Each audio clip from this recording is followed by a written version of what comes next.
ماشاءاللہ سب کا دوسرا روزہ ختم ہو چکا ہے اور اب ہم تیسرے روزے میں داخل ہو گئے ہیں۔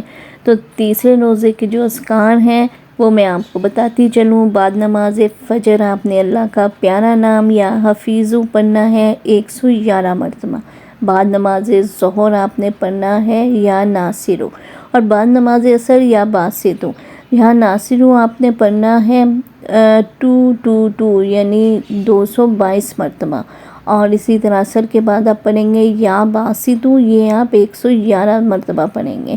اور یہ بہت ہی خوبصورت نام ہے، اور اگر آپ کو مشکل لگ رہا ہو زیادہ پڑھنا تو 1+1+1 یا 2+2+2 کر کے پڑھ لیں، یعنی کہ صرف 6 مرتبہ یا 3 مرتبہ، لیکن پڑھیں ضرور۔ تو آپ پہلے بھی تسبیحاں پڑھ رہے ہوں گے اور آپ کو لگ رہا ہوگا کہ آپ بہت زیادہ اذکار کر رہے ہیں اور اذکار کرنے میں مشغول ہیں، اور اس سے آپ کو رمضان کی برکات حاصل ہو رہی ہوں گی۔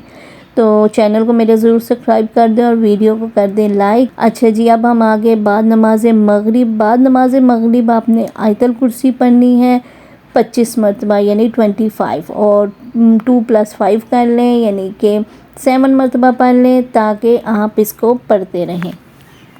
یا باسطو کا ایک اور بھی وظیفہ ہے جو نماز چاشت کے بعد آسمان کی جانب ہاتھ اٹھا کے روزانہ 10 مرتبہ اس اسم کو پڑھے گا اور اپنے منہ پہ ہاتھ پھیر لے گا، اللہ اسے غنی بنا دے گا اور وہ کبھی کسی کا محتاج نہیں ہوگا۔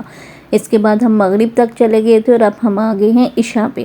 تو دعائے کرب و غم، یعنی اگر آپ کسی غم میں کسی مصیبت میں مبتلا ہیں یا آپ کو کوئی ایسا دکھ آ گیا جس میں سے آپ کو نکلنے کا کوئی راستہ نہیں نظر آ رہا، تو آپ 25 مرتبہ پڑھیں گے اللہ اللہ ربی لا اشرک بہ شیئا، اور یہ میں نے ساتھ ہی اوپر بھی آپ کو لکھ دیا ہے۔ تو بہت ہی خوبصورت سی اللہ کی دعا ہے، آپ یہ پڑھیں گے۔ مجھے پورا یقین ہے کہ آپ کی تمام مرادیں انشاءاللہ پوری ہوں گی۔ آپ اپنے اذکار کو جاری رکھیں اور میری ویڈیو کے ساتھ بنے رہیں۔ تیسرے روزے کے بعد انشاءاللہ اگلی ویڈیو آئے گی چوتھے روزے پر۔ اس کے علاوہ میں آپ کو اور بھی بہت سارے اذکار بتاؤں گی جو کہ نہ صرف مجرب وظائف ہیں بلکہ بہت سارے علماء نے اس کی تصدیق بھی کی ہے۔